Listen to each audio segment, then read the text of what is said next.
Bem, vamos então a uma introdução sobre o que é um sistema de controle e uma recordação aqui de conceitos fundamentais para que a gente possa seguir nosso estudo de controle de sistemas lineares.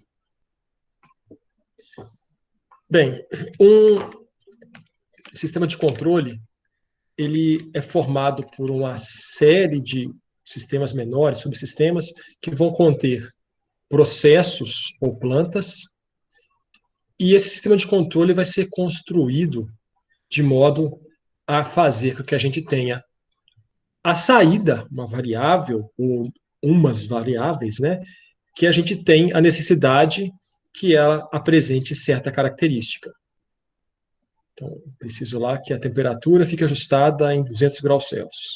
E mais que isso, que face a variações que possam surgir, essa variável que eu estou com interesse, ela evolua, né? Ela varia ao longo do tempo com determinada dinâmica, com determinado padrão, com determinadas especificações.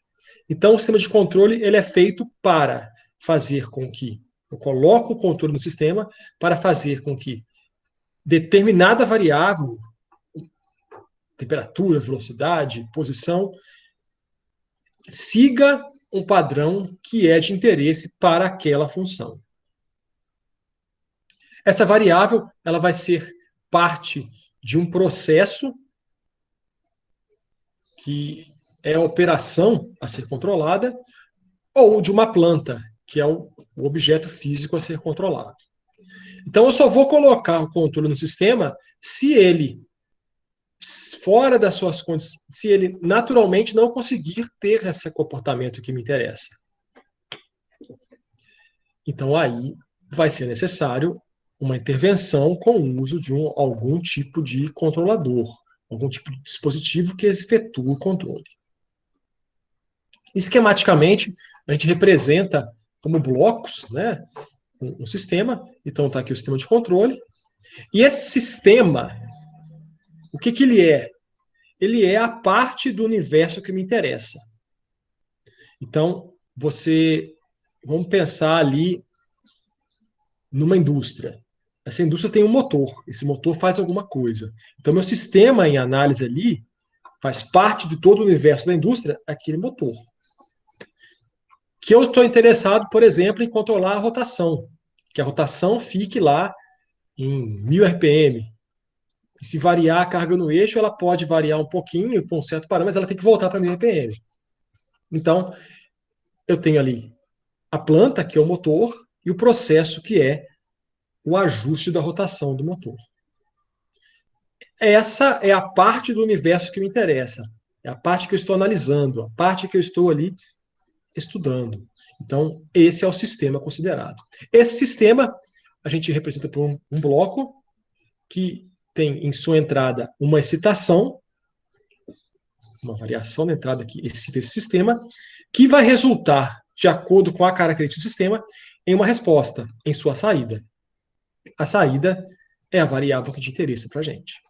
No caso do motor ali, a rotação. Tudo bem?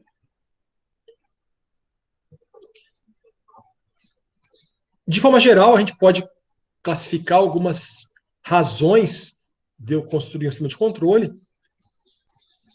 Aqui, algumas citadas. Amplificação de potência.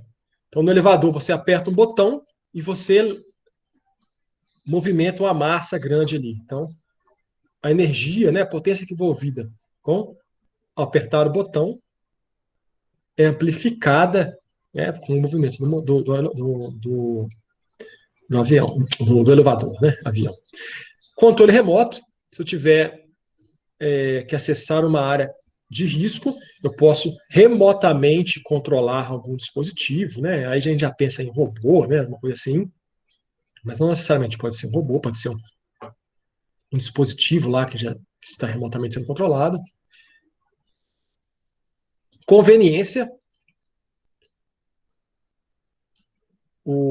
Aqui o exemplo do aquecimento, eu giro um botãozinho ali e eu controlo a temperatura do forno, ou do chuveiro, né, ou da caldeira.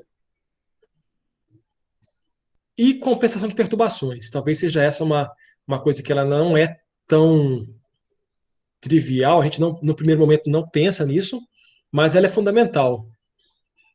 A gente, um sistema, vamos pensar no motor, vamos pensar no motor novamente ali. O motor está girando e tem alguma coisa ligada no eixo, conectada no eixo dele. Então, e essa carga conectada, ela varia. Varia a temperatura, varia poeira no local. Então, todas essas variações são perturbações para a velocidade de rotação do motor. Então, o meu sistema de controle tem que ser capaz de garantir que a minha saída, rotação do motor, seja a desejada, independente de existir perturbações externas. Independente de ter variação na tensão de alimentação do motor, está ligado na rede de energia elétrica que flutua. Varia a tensão, afunda, incha, né, que faz o afundamento, faz a elevação de tensão. Então, o meu controle tem que ser capaz de rejeitar essas perturbações. E isso é muito importante. E sempre quando a gente fala assim em perturbação questão de perturbação, é importante ter em mente que isso varia de acordo com a aplicação, né? Então, eu posso ter uma aplicação que aceita uma variação mais de amplitude maior com perturbações externas e outras não. Eu sempre lembro do caso daquele acelerador de partículas lá do Sirius, né? Lá de Campinas, que ele tem uma fonte de alimentação de um elemento dele lá, que em torno de 1 kV, um pouco mais que isso daí, pode-se variar centenas de milivolts. Então, variou a carga, variou a entrada, essa fonte de alimentação, lá naquela tensão alta ela pode variar um pouquinho de nada, porque senão ela não consegue fazer o experimento lá que o acelerador de partículas tem que fazer, naquela específico lá. Então, essa compensação de perturbação, ela é um negócio que não é trivial, a gente não, um leigo não pensa nisso, né, vamos falar dessa forma, né? Uma pessoa que não é uma pessoa com capacitação dentro da área de controle, dentro da área de engenharia, não vai pensar nesse tipo de problema, mas ela é uma ação fundamental do sistema de controle. Eu tenho duas configurações principais, que é o sistema de controle em malha aberta e o sistema em malha fechada. Cada uma tem sua característica. Aí, vantagens, desvantagens, aplicações, talvez seja, né? Vamos passar por isso daí. O sistema malha aberta, aqui eu tenho um esquema geral, em que eu tenho a entrada, que é a referência a ser seguida, né? O que eu quero para o meu sistema é ajustado na entrada. É o set point, é o ajuste, a referência. Isso é aplicado a um transdutor, que vai pegar essa forma de entrada aqui e transformar, né? Transduzir, ou no sinal elétrico, no sinal hidráulico. Vamos pensar no elétrico aqui, né? Isso é aplicado em um dispositivo chamado controlador. O controlador, o que é? Ele vai ser um elemento que vai modificar a sua saída, o que ele faz sobre a planta, de acordo com o que é colocado na entrada dele. Então, vamos pensar numa planta de aquecimento, né, no forno. Então, se eu quero aumentar a temperatura, eu vou pegar uma resistência elétrica e vou aplicar mais tensão. Então, meu controlador vai ser um dispositivo que permite que maior a entrada, maior a temperatura que eu quero, maior a tensão que eu aplico sobre a resistência, que vai fazer a planta aquecer mais. Se eu quero menor temperatura, eu diminuo a tensão aplicada sobre a resistência e o aquecimento da planta é menor. Então, o controlador é o dispositivo que faz isso. A gente vai considerar ele aqui como um bloco que tem tudo junto, tanto parte de talvez algum mecanismo, alguma lógica, alguma inteligência, ali, vamos dizer, entre aspas, algum processamento, e a parte de atuador. Então, aqui seria a resistência, a tensão aplicada sobre ela, o que varia essa tensão, né? E aqui o calor transferido para a planta. E a saída aqui é a temperatura de interesse. O que acontece aqui é que eu não, em malha aberta, eu não tenho nenhuma observação, eu não monitoro o que acontece com a saída, com a temperatura, vamos pensar aqui. Então, se eu aumentar aqui a temperatura que eu quero como referência, vamos supor colocar 200 graus Celsius, vai variar a tensão aplicada sobre a resistência e eu vou aquecer a planta lá no interior do forno. Tudo bem. Mas pode acontecer que em diferentes temperaturas externas, ambientes, eu tenha diferentes valores de temperatura, porque eu não acompanho aqui o que está acontecendo. Eu só vario aqui e aqui tem uma resposta. Posso também ter perturbação aqui, no caso, a tensão que alimenta as resistências pode sofrer variação ali, né? A rede elétrica varia, então isso aqui pode variar também enquanto eu estou esquentando, enquanto eu estou aquecendo. Então, um sistema de malha aberta, ele é comandado apenas pela entrada e eu não consigo compensar perturbações que podem acontecer, tanto na ação de controle, quanto na própria planta em si, no processo. Mudei a entrada, a saída vai mudar. A vantagem é que o sistema é muito mais simples que eu tenho. Eu só ponho ação e deixo acontecer. O exemplo, já estou falando disso, mas está aqui o exemplo. Vamos considerar aqui um forno elétrico em que eu quero a operação em certa temperatura. Então, uma pessoa que já está acostumada com essa planta sabe que se ele ligar o forno, depois de tantos minutos, o forno atingiu a temperatura que ele queria. Então, vamos colocar aqui, eu quero que o forno atinja 200 graus Celsius. Então, você vai ligar o forno na potência máxima e marcar o tempo. Nesse sistema aqui, a planta é o forno, o processo é a regulação da temperatura interna e a ação de controle que eu tenho é a temporização. Né? Eu coloco na potência máxima e marco o tempo. Depois daquele tempo, a temperatura chegou naquele valor. Te pergunto, aí, responda se você... por favor, né, se você quiser. É possível garantir que a temperatura no forno, passados ali o tempo que foi marcado, vai atingir 200 graus Celsius?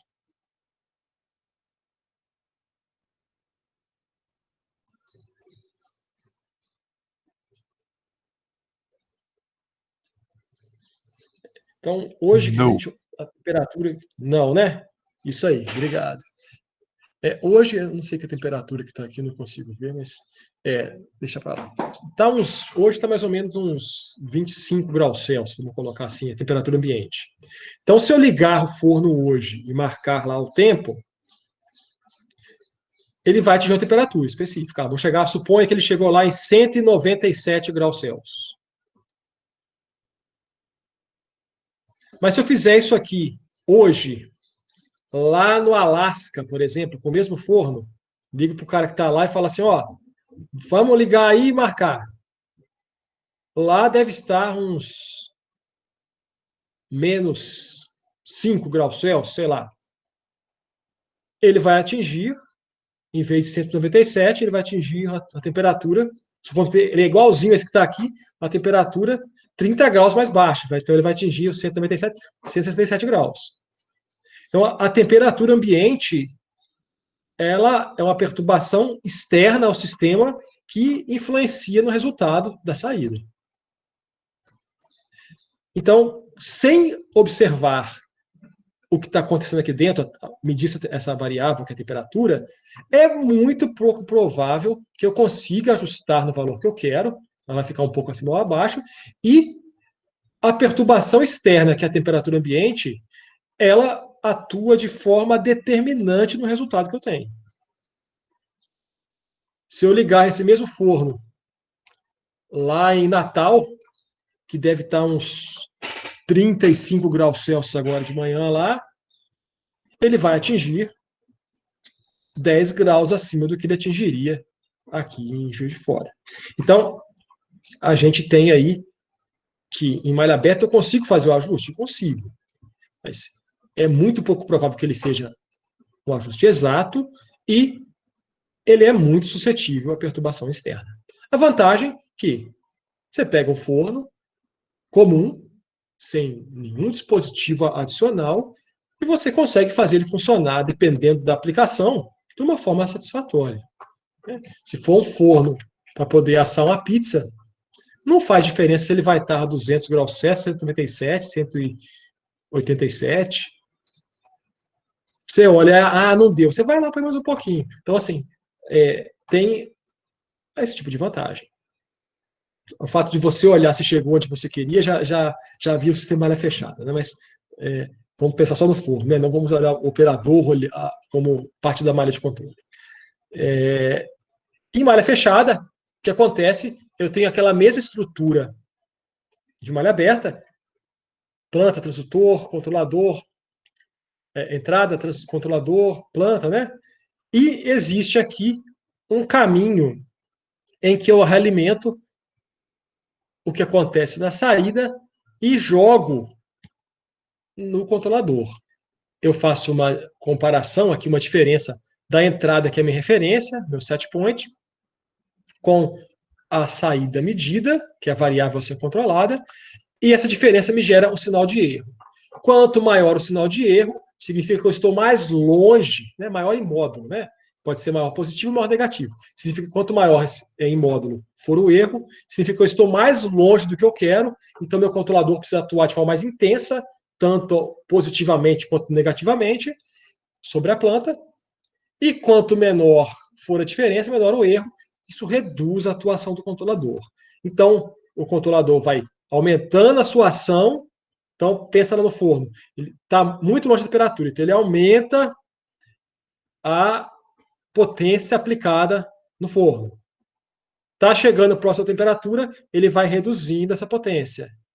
Opa, reduziu demais. Começou a cair a temperatura. Então, eu pego, aumento mais um pouco, porque o erro aumentou. Então, eu consigo ter esse ajuste fino.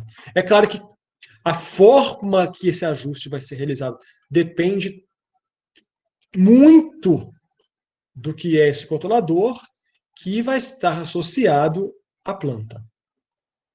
Então, nosso desafio ao longo do curso é entender como ajustar esse cara aqui, esse controlador, esse elemento, para que para essa planta eu consiga fazer com que a saída atinja o valor do que eu quero e evolua da forma que eu quero.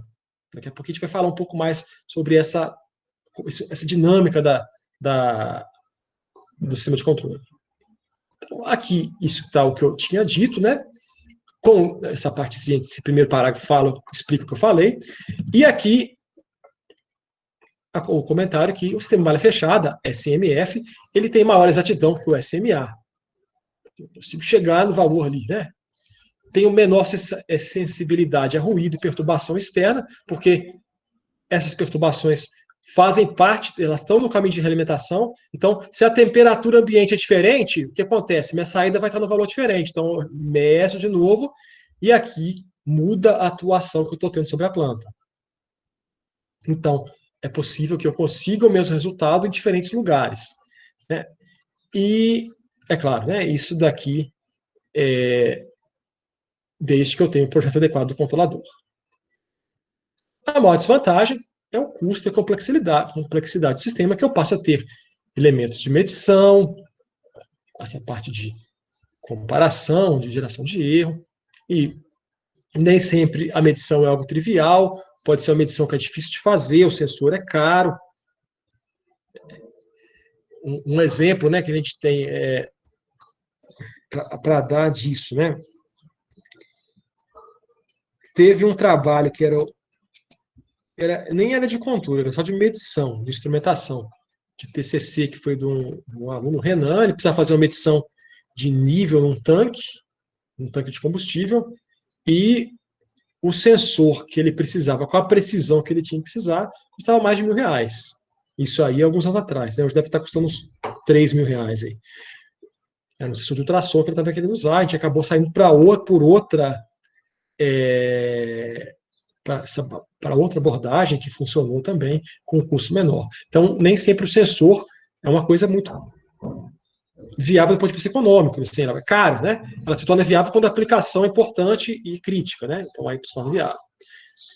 Vamos pegar o mesmo exemplo do forno, né? Só que agora, em vez de eu ter a pessoa marcando o tempo, eu tenho um termômetro aqui medindo a temperatura interna do forno, e esse valor tem a realimentação de forma negativa aqui, aplicada numa comparação aqui com a referência. Então, a minha referência aqui, que eu quero 200 graus Celsius, é subtraído dela o valor da saída. Isso aqui gera sinal de erro, é aplicado ao controlador. Então, um controlador que pode ser um retificador controlado, que está atuando sobre um banco de resistências, que varia a potência aplicada no forno. Se a temperatura aqui dentro cai, essa diferença maior aumenta a tensão aplicada na resistência, aumenta a potência interna entregue ao forno. Se essa temperatura aumenta, eu vou diminuindo essa diferença e o controlador vai atuar aqui de forma a diminuir a potência entregue ao forno. Continua sendo a planta forno elétrico, o processo também é o mesmo, que regular a temperatura interna do forno, mas a ação de controle agora não é a temporização mais, mas a variação do aquecimento, variação da potência entregue do banco de resistências, portanto, a potência entregue ao forno. Nesse caso, há uma tendência de que a temperatura interna do forno se estabilize no valor da temperatura de referência, né? E isso, eu digo tendência porque a própria realimentação já faz isso, né? A realimentação negativa de dar essa possibilidade de fazer esse valor tender a esse, ou o erro tender a zero. Isso é assunto da próxima aula. Mas é tendência porque isso depende do conjunto controlador, aturador e planta, desse conjunto todo.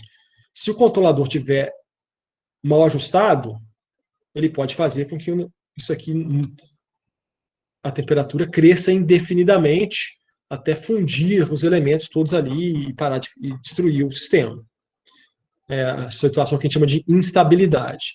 Então, se o controlador foi feito, ajustado de forma correta, boa, a temperatura interna vai tender de referência, né? E mais que isso, não importa se for está no Alasca, está em Juiz de Fora ou está em Natal, a temperatura ambiente ela vai continuar influenciando aqui dentro. Mas, como eu sei o que está acontecendo aqui dentro, eu tenho condição de corrigir e fazer com que ela não influencie no resultado final. Então, um sistema de controle malha fechada tem essa característica que é muito importante se eu quiser ter um ajuste preciso. Então, aqui com isso eu consigo fazer o ajuste da minha temperatura. Aqui a gente está falando de valor de referência, estabilizar o valor de referência, está falando em regime permanente. Mas eu também consigo fazer com que a variação da temperatura siga o padrão que me interessa no regime transitório. Então, a minha saída da temperatura ela pode ser analisada sempre dividida em duas parcelas, regime permanente e transitório. É o que a gente tem aqui, né? Que a resposta do sistema C de T, que é saída, ela é um C transitório, tem uma sujeirinha aqui, acho que é uma vírgula fora do lugar aqui, eu tenho que limpar lá, tirar. É um C transitório, mas um C de regime permanente, né? SS de steady state. A parte transitória, o C de TR, CTR ali, é chamada resposta transitória, resposta livre, e ela tem a seguinte característica: quando o tempo tende a infinito, essa resposta tende a zero. Então, essa parcela transitória, ela acontece quando existem perturbações, variações no sistema. Pode ser um novo ponto de ajuste, um novo set point, uma nova referência, ou pode ser perturbação externa mesmo.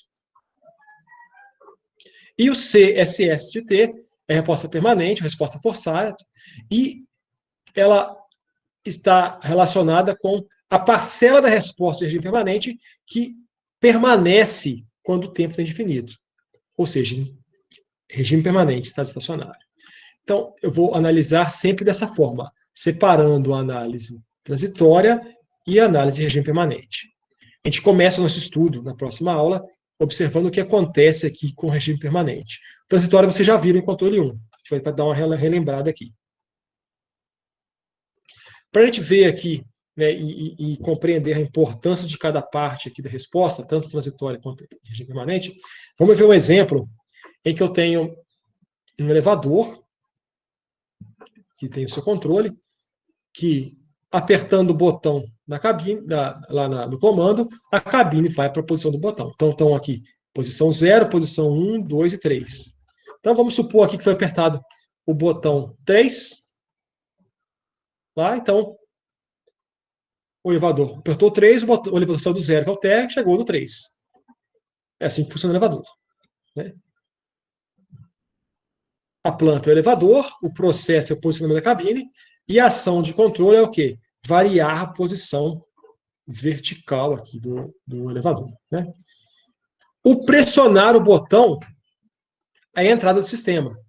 Ela define qual é o set point. Eu quero o terceiro andar. Apertei o botão 3. Beleza. Seguindo aqui. Eu consigo verificar o desempenho do funcionamento desse elevador analisando a sua resposta, que é, para esse caso, é a evolução da posição da cabine ao longo do tempo, que é a saída do sistema. Face a variação da entrada. Então, eu tenho aqui em azul a entrada. Apertei o botão, estava no térreo, que é o 0, apertei o botão, foi para o 3. Então, minha entrada aqui, ó, variou em degrau. Estava em 0, apertei 3. A resposta, que é a saída, a posição da cabine, ela foi variando ao longo do tempo até que ela chegou no valor final. Essa parcela que varia ao longo do tempo é a resposta transitória, e a parcela em que não existe mais variação é a resposta de regime permanente. A diferença do que eu queria, que é a minha referência, a minha entrada, meu ponto de ajuste, set point, e o valor que a saída atingiu, é chamado erro de regime permanente. Olhando esse posicionamento aqui da cabine, que é a curva vermelha, repara, a cabine não parou alinhada direitinho no terceiro andar, não. Ela parou antes, eu tive um erro. Então, está o chão aqui, ela parou um pouquinho abaixo do chão. Então, esse elevador não está com o seu controle ajustado. Tem o degrau ali. Então, assim, eu tenho problema de conveniência, a pessoa vai ter que sair um degrau, tem problema de segurança, a pessoa pode tropeçar ali, se machucar. Então, esse ajuste não está legal. Né? Então, eu tenho isso, vou passar que eu falei isso primeiro, né? Eu falei primeiro regime permanente. Eu tenho duas medidas de desempenho. Em regime permanente, o erro aqui vai me falar segurança e conveniência, que está ligado com o nivelamento do piso, e a resposta transitória está ligada com o conforto e com o tempo de elevação, e ambos são associados à velocidade da cabine. Né? Aqui é a posição, a velocidade, deixa eu trocar pelo ponteiro aqui de caneta. A velocidade é a derivada da posição. Né? Então, repara, ele começa com a derivada aqui assim, depois vai diminuindo a velocidade ao longo do tempo. Né? Então, a velocidade começa alta e vai diminuindo ao longo do tempo. Deixa eu ver se consigo mudar a cor disso daqui, cor da tinta. A derivada dessa reta aqui é a aceleração, é a velocidade. Então, ele começa com a aceleração mais alta e a aceleração vai diminuindo ao longo do tempo, assim, né? Fazendo algo do tipo, deve fazer uma curva sem aceleração, diminuindo assim, né?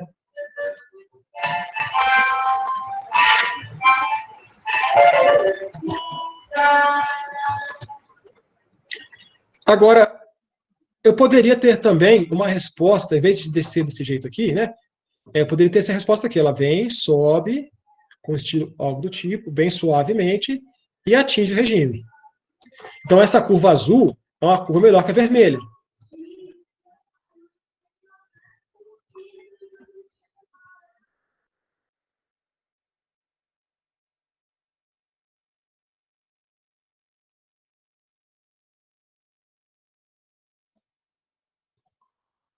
Essa curva azul aqui, ela é melhor que a vermelha, porque o regime, em regime permanente, atinge o valor final. Agora, eu poderia ter algo do tipo aqui assim também, como resposta. Deixa eu mudar a cor aqui. Vou colocar aqui verde. Algo assim, ó. Cheguei no mesmo lugar que eu queria chegar. O elevador saiu do térreo e parou no terceiro andar. Só que repara o que acontece aqui, ó. A cabine passou da posição, desceu, passou, subiu, voltou. Então o elevador fez isso daqui, né? Deixa eu voltar para o slide anterior aqui, ó. Ele fez isso daqui, ó. Eu vi meu ponteiro que sumiu aqui. Ele fez isso, né? Ele subiu, desceu, subiu, desceu, subiu, desceu. Ele ficou ricocheteando no terceiro andar aqui. Então, é uma possibilidade de, de resposta? É, mas ela não é nem um pouquinho adequada para essa aplicação. Então, o que eu quero mostrar com isso? Que o tipo de forma que eu vou ter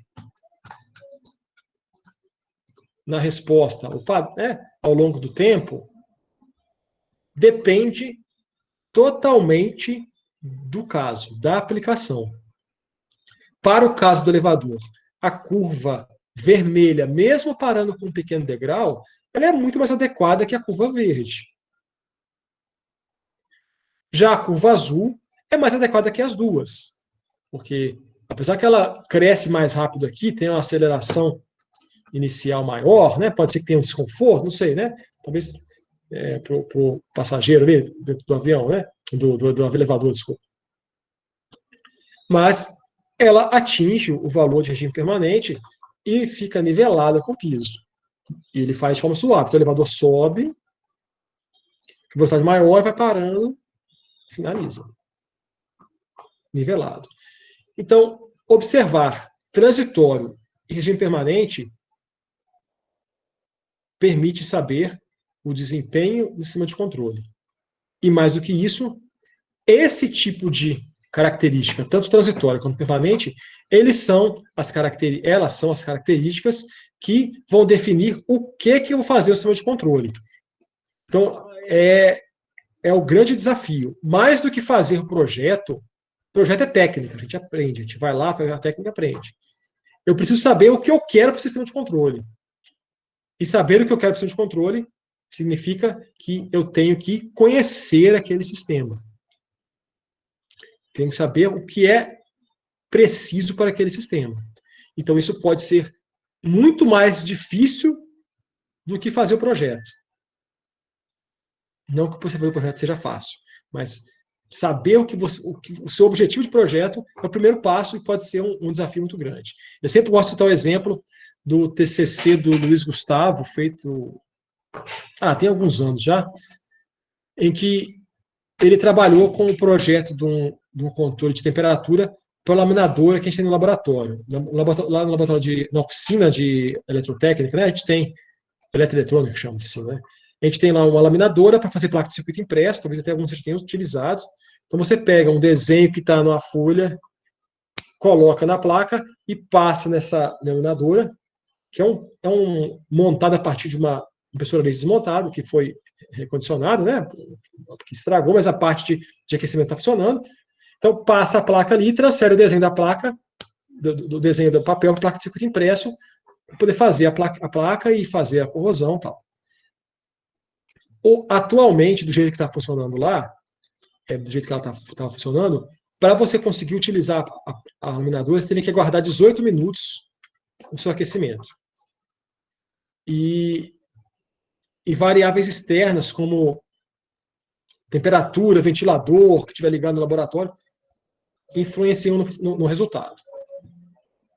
O desafio do Luiz Gustavo foi pegar o trabalho que ele se propôs, fazer o sistema de controle para que você conseguisse regular essa temperatura em 180 graus Celsius, que é o ideal para fazer a transferência do papel para a placa, e fazer com que esse tempo de disponibilização do equipamento fosse bem menor.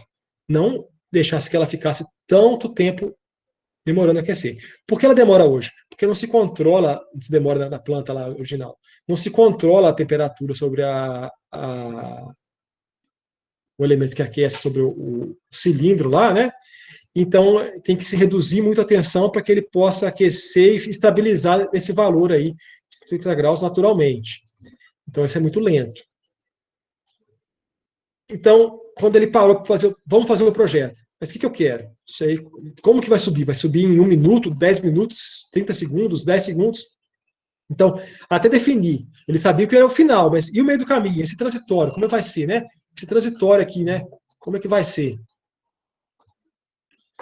Discutiu muito, pensou, conversou com quem usa lá, e aí ele chegou lá, acho que num tempo de aquecimento de 1 minuto e meio, se eu não me engano, e aí fez o projeto para que isso fosse feito de forma suave, como semelhante a uma exponencial aqui assim, e ficasse estável em 70 graus Celsius. Mas até ele chegar nisso daí, foram semanas de discussão, de análise, para chegar, ó, é isso que tem que fazer. Depois que ele chegou no que ele queria, o projeto foi rápido. Fez o projeto e executou. Mas, então, conhecer o que se quer da planta pode ser o maior desafio para o projeto de sistema de controle. No nosso dia a dia aqui de disciplina, em exercício, vai te ser dado o que vai acontecer. Então, já tem a condição conhecida, porque a gente vai fazer o projeto. Mas a gente vai ter também exercícios e as avaliações vão buscar algo desse tipo também, de pegar o problema real e conseguir colocar essa situação real, formular esse problema e daí sair fazer o projeto. Então, nosso objetivo é fazer algo do tipo aqui. Deixa eu limpar essas anotações aqui para a gente seguir. Tem aqui também, né?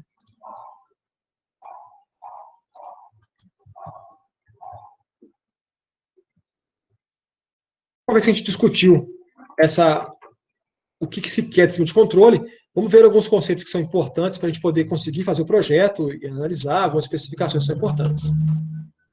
A primeira coisa é o uso de sinais de teste. Quase em nenhuma condição a gente tem um sinal para a gente poder fazer o projeto de sistema de controle igualzinho que ele está na prática, que ele está no sistema lá.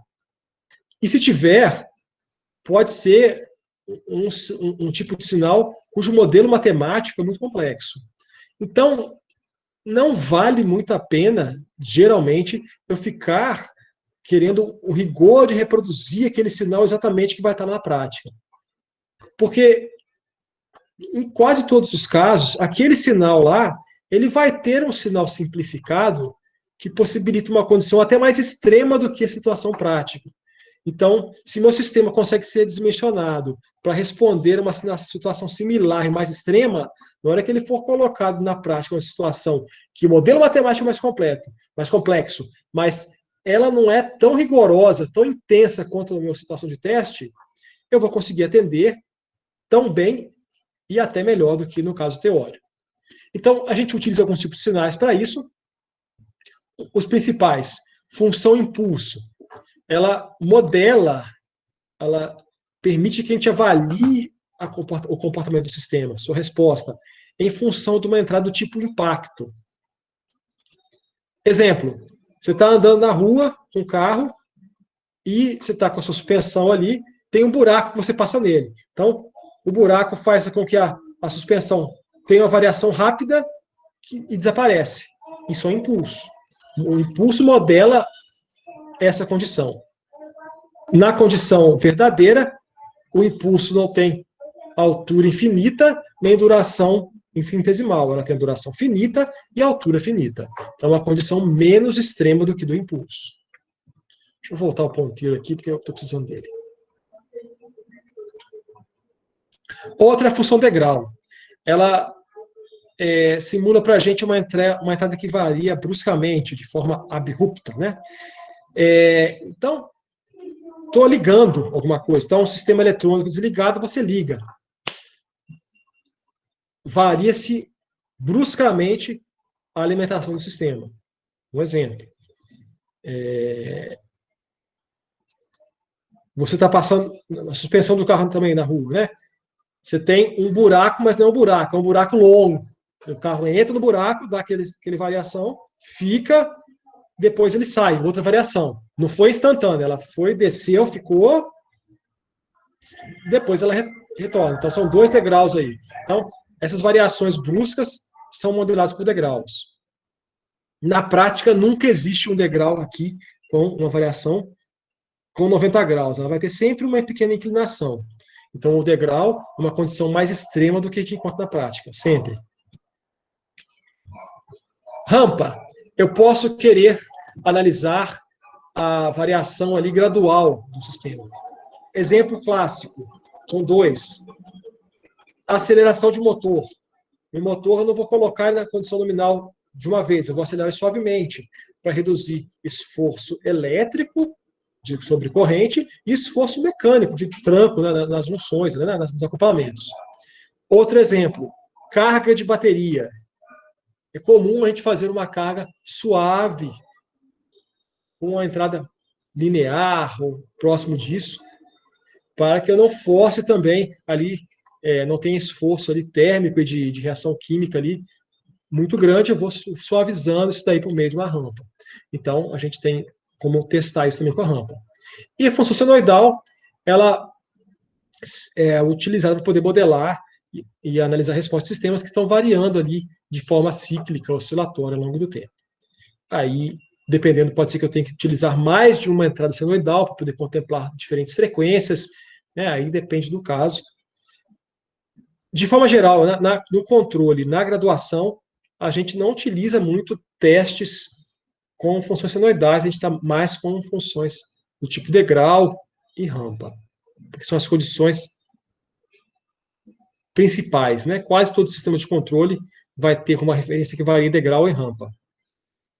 Já variação senoidal é para casos do sistema elétrico dentro da rede, então aí a gente tem casos particulares, mas que são casos importantes, então a gente tem que tratar de alguma forma deles também. Outra informação importante é a gente lembrar das relações das funções de teste, né, da função rampa, degrau e impulso, né?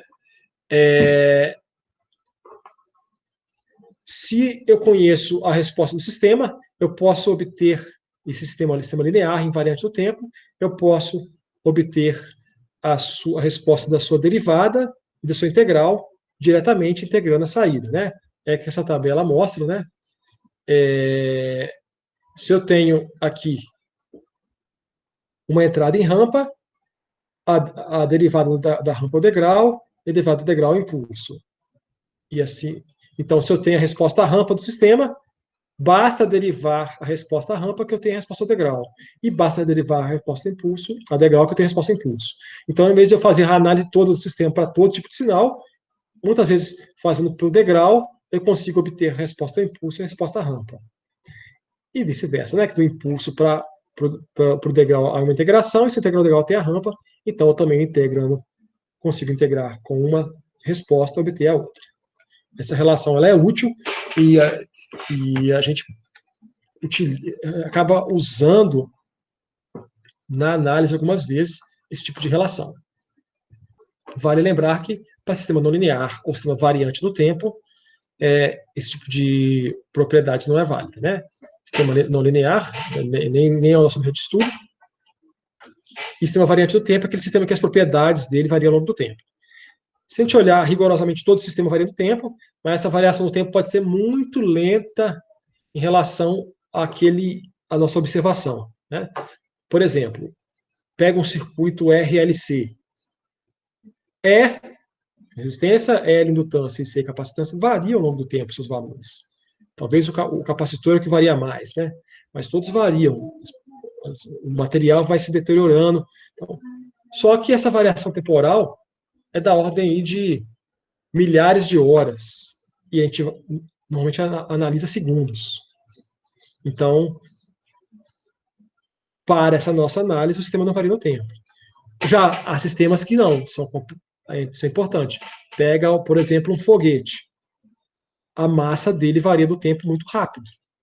Ele queima combustível muito rápido. Então, se eu estou variando ali alguns minutos, alguns segundos do comportamento daquele sistema, a variação da massa vai ser fundamental e vai ocorrer de uma forma muito significativa, ela tem que ser considerada. No nosso caso, para esse curso nosso de controle, que é um curso de graduação, os sistemas são todos lineares e invariantes no tempo. Se eu tratar de algum sistema não linear, ele vai ser linearizado e tratado como linear dentro de certas faixa de operação. É o que a gente faz normalmente quase sempre. Outro conceito importante é a ordem do sistema linear. Então, eu tenho aqui a função de transferência dele, B0 S elevado a M, B1 S elevado a M menos 1, assim por diante, S elevado a N, A1 S elevado a menos 1, até a N. Isso é o numerador de S dividido por denominador de S. E a ordem do numerador ela é menor ou igual à do denominador sempre, se isso representa um sistema físico, um sistema causal. Então, eu vou ter sempre N maior ou igual a M. Então, essa função vai ser sempre racional própria, né? Estritamente própria ou não, mas ela vai ser própria. E a ordem N, e esse expoente N aqui, é chamado de ordem do sistema. Então, se o denominador aqui é S ao quadrado, mais A1S mais a N, ele é de ordem 2, de segunda ordem. Não importa se o numerador é de ordem 1 ou de ordem 2. Importa é o denominador, né? Exemplos. Sistema de ordem 0 ou instantâneo, f de S é igual a k, né, que é S elevado a 0. Então, um exemplo desse sistema é um sistema... Aqui antes disso, né? A saída, né? C de S vai ser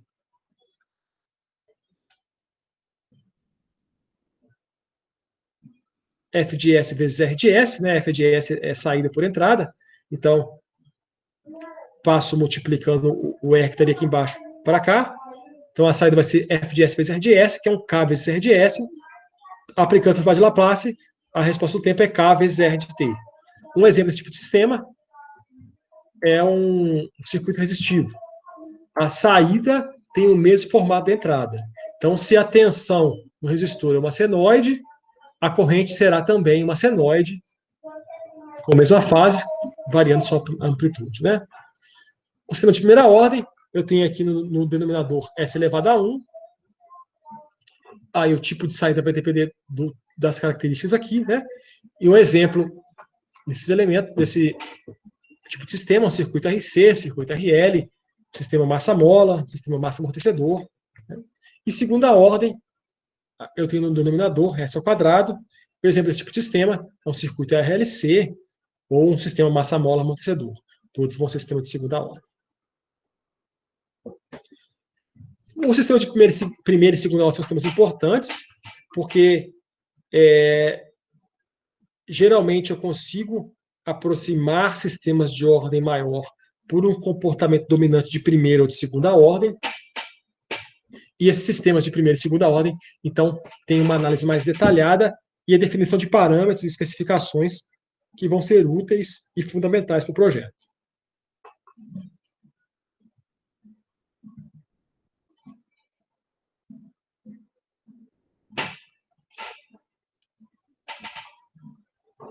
Então, eu vou pegar o sistema de primeira ordem, que está aqui colocado. A relação saída por entrada, a função de transferência dele, é 1 sobre TS mais 1. Para calcular aqui a saída, eu multiplico a função de transferência pela entrada. E depois, se eu quiser no tempo, eu vou ter isso daqui, é só aplicar a transformada de Laplace inversa. T é a constante de tempo, alguns autores utilizam tal, né? E ela está relacionada à resposta do sistema, né? A velocidade dessa resposta. Quanto menor o valor de T, mais rápido o sistema responde. Então, aqui a forma característica ali, clássica do sistema de primeira ordem, teve um degrau de entrada de 0 para 1, a saída varia segundo essa exponencial aqui, C de t 1 menos e elevado a menos t sobre t, que é a transformada de Laplace disso daqui, né? Quando eu coloco que R de S é igual a 1 sobre S, então eu faço essa transformada de Laplace. E aqui, eu tenho aqui essa inclinação aqui nesse pendiente, que ficou em espanhol o negócio, esse slide aqui, desculpa. Ele é ligado à velocidade da resposta. Quando eu traço uma linha com essa inclinação 1 sobre t, de 0 até o degrau, que é 1, esse ponto aqui, né, que eu vou ter aqui, ó, cruza em 63%, que é a constante de tempo. Passadas 4,5 ou 5 constantes de tempo, eu tenho aqui o regime permanente. Alguns autores colocam 4 constantes de tempo, outros colocam 5. Quanto mais constante de tempo, mais próximo do final eu estou aqui. A gente pode considerar aí, de acordo com o nosso rigor, um critério aqui de 2%, né, ou a critério aqui de 1% para poder chegar no valor do regime permanente. O segunda ordem, o sistema de segunda ordem, ele é também importante por essa questão de possibilitar essa aproximação. A forma padrão é essa daqui, ômega n ao quadrado, S ao quadrado mais 2 zeta ômega n s mais ômega n ao quadrado. Então, esse zeta é chamado de coeficiente de amortecimento, e ômega n é a frequência natural do sistema, né, não amortecida. Se não houvesse perda, o sistema oscilaria indefinidamente na frequência ômega n. É isso que significa. Existe um parâmetro chamado atenuação, que é sigma, que é zeta vezes ômega n. Esse sigma, zeta ômega n, é a parte real dos polos desse sistema, que são as raízes da função de transferência, raiz da equação característica. E eles são dados por menos zeta ômega n, mais ou menos raiz de ômega n, mais ou menos ômega n, raiz de zeta ao quadrado menos 1. Só um comentário que tem autor que, em vez de zeta, utiliza o xi, mas tanto o Gata quanto o Nais utilizam zeta, então a gente vai utilizar aqui zeta também. De acordo com o valor do zeta, eu tenho diferentes tipos de resposta para o sistema. Se o zeta for igual a zero, eu não tenho amortecimento, então não tem perda do sistema, então ele oscila indefinidamente, o sistema oscilatório ou não amortecido, em inglês o undamped. Nesse caso, os polos do sistema estão localizados sobre o eixo J-ômega, no plano complexo. Se o zeta for variar de 0 entre 0 e 1, nessa faixa, né, eu tenho um par de polos complexos conjugados, mas agora com parte real que não é nula, e sim negativa. Eu tenho um sistema que tem essa característica aqui, chamada de característica subamortecida. Ele passa do valor final, que seria 1 na resposta ao degrau, e depois oscila até chegar no valor final. É o subamortecido, ou em inglês lá, o underdamped. Se zeta é igual a 1, eu tenho raízes iguais e reais, ambas negativas, e eu vou ter o sistema criticamente amortecido, que é a resposta mais rápida, sem ter sobresinal, sem ultrapassar o valor final do sistema. E se o zeta é maior do que 1, eu tenho raízes reais distintas, eu tenho um sistema sobreamortecido, ou superamortecido, que ele não tem sobresinal, mas uma resposta mais lenta que a criticamente amortecida é o overdamped. Se as raízes tivessem uma parte positiva, parte real positiva, a resposta cresceria indefinidamente, e aí o sistema não é nenhum desses tipos de sistemas aqui, ele é um sistema instável, né? A gente vai discutir isso com mais atenção mais adiante. Para essa situação aqui, em que z está entre 0 e 1, que é o sistema subamortecido, a gente tem essa curva aqui, família de curvas clássicas aqui, né? Então, para zeta igual a 0, a oscilação sustentada, 0,1, o valor final, que seria 1, vai parar ali acima de 1,6.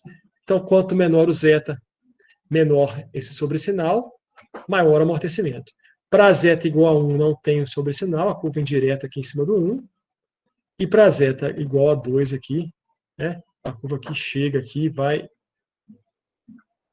atingir só mais adiante o valor final.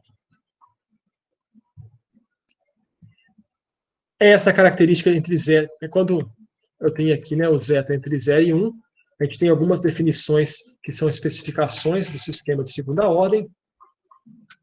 A primeira delas que a gente vai tratar aqui é o tempo de subida, o TR, é o tempo que saiu de 0 até chegar em 1, né, do valor inicial até o valor final, aqui normalizado com degrau unitário, né? Esse tempo de subida, ele pode ser calculado por essa expressão, π menos beta sobre ômega d, em que beta Cadê? Não está aqui, não. Não está aqui. O beta é esse ângulo aqui, ó, φ, é o mesmo ângulo aqui, né? Cujo valor dele é ômega d sobre zeta ômega n. Então, eu consigo calcular aqui exatamente o tempo de subida em função de ômega n, de zeta, e de ômega d, que é a raiz de 1 menos zeta ao quadrado, a frequência natural, a frequência amortecida do sistema de oscilação, que é essa frequência que ele oscila aqui, né? Então, é um parâmetro que eu posso definir. Eu quero que meu sistema em malha fechada se comporte com um tempo de subida de meio segundo. Eu defini uma especificação do sistema de controle, considerando aquilo que eu quero para o sistema, aquilo que eu já conheço. Outro parâmetro que vocês já até viram, já foram vistos lá em controle 1, né? É o tempo de pico, que é o tempo desde o início do transitório até atingir o máximo da curva, o máximo absoluto da curva. É π sobre ômega d, então também é outro valor exato. Então, eu quero tempo de pico de tantos segundos, né? De 1 segundo, por exemplo. Sobre sinal máximo, sobre sinal é o quanto que passa do valor final. Esse é um parâmetro muito interessante. Então, eu quero que passe 5% no máximo. Então, você define esse teto sobre sinal e faz o projeto com ele. Então, a forma exata de calcular está aqui, com duas expressões. Essa aqui é a expressão que talvez a gente use mais. Tempo de acomodação. Quanto tempo o sistema demora para se estabilizar? Aí que a gente tem dois critérios, de 2% e 5%. Significa que ele vai estar numa faixa ou de 2% ou 5% em torno do valor final. Esse é mais conservador, esse aqui é um pouco menos. E ambos os casos aqui, né, são valores aproximados, não são valores exatos. Mas são valores muito importantes. Eu quero que em 10 segundos o sistema esteja estabilizado. Então, eu vou considerar um desses dois parâmetros para seguir como base para o meu projeto. Outro parâmetro que não é exato é o tempo de atraso. Né? O tempo que o... Está errado, é aqui, né? É esse aqui, ó. A figura mostrou errado aqui, é esse aqui. É o tempo que demora para sair de zero até chegar na metade do valor final. Talvez um parâmetro menos usual, mas é um parâmetro que a gente pode utilizar também. Ele é aproximado por essa expressão, também é um valor aproximado. Se o sistema tiver um fator de escala K, né, na sua expressão, sobre sinal, né, e a resposta do sistema tem que ser ajustada para esse fator de escala.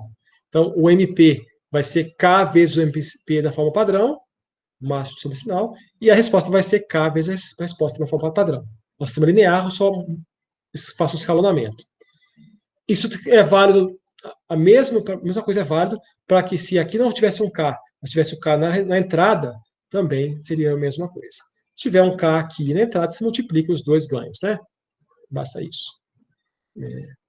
Então, aqui a gente finaliza essa revisão geral da parte de controle 1 com os elementos que serão mais úteis para o nosso dia a dia de controle 2. Então, fica aqui discutido, né, o que a gente quer como objetivo do sistema de controle e quais são as especificações que a gente vai utilizar. Tempo de subida, sobre sinal, tempo de acomodação, tempo de pico, são especificações que vão ser objeto do projeto. Constante de tempo, se for de primeira ordem. Então, esses parâmetros são os mais difíceis de serem obtidos, porque eu tenho que conhecer o sistema para saber qual que é o tempo de pico que eu quero, qual que é o sobressinal que eu quero, e qual que é o tempo de acomodação, por exemplo, né? Por aí, algo do tipo assim. Então, esse conhecimento, com base nele, eu faço o projeto. Então, essa revisão ela finaliza aqui.